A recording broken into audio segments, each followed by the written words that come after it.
ideal job for you is one that you are good at, that engages you, challenges you, and enables you to grow. Choosing your profession well is as important as choosing your life partner. A bad spouse can make your existence miserable, but you will spend more time on your job than with your partner. Realizing it's important, apply yourself to choosing your career carefully. One young man came to me. He wanted help in getting him a job. I asked him, "What kind of job do you want?" He said, "I don't really know, the kind that others have that will help me get a family and find a house for myself." I said, "This is like going to the railway clerk and saying, 'Get me a ticket, but don't ask me where I wish to go and what my final destination is.'" That got him thinking. For the next half an hour, we discussed not the kind of job he wants, but what his goals, priorities, interests, and proficiencies are. He had realized that before we start off, it is important to know where we wish to go. So, coming to the criteria for choosing our best career. First, how important is money? It's necessary to help you get the luxuries and comforts you want and the standard of living you wish. But when it comes to emotional satisfaction and spiritual fulfillment, money will not help. You will need to look at some other factors.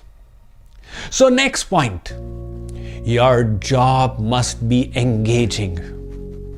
Satisfaction comes not from the size of your office or the post you hold, but what you do from moment to moment, hour to hour, and day to day.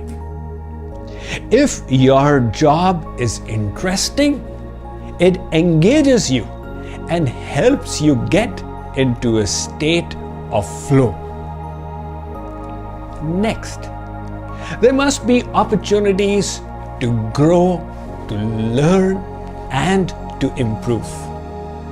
Research has shown that when the learning curve flattens out, that is the biggest reason for boredom. When you find that the job is tedious and monotonous, you lose interest.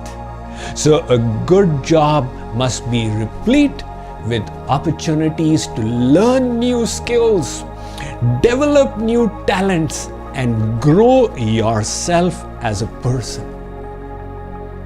Next, the job must be challenging. When asked what kind of a job people would prefer, invariably they say something that is easygoing and relaxed.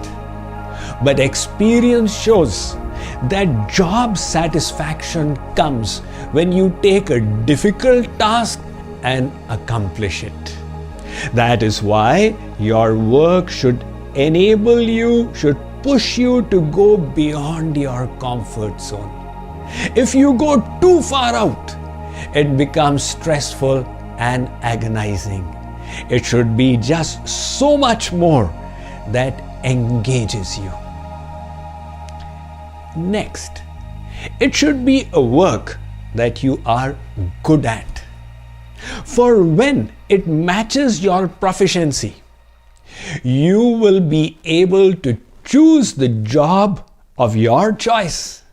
You will have the ability to negotiate the remunerations, and important tasks will be given to you. Next, that work should make a difference to the lives of people. Again, research has shown, this study was published in the Harvard Business Review in 2016, that between people working and earning equal salaries, those who give in charity are always happier than those who do not. So if you perceive that your work is making a positive impact to this world, it will result in an inner sense of fulfillment. And next, the social environment in that job is important.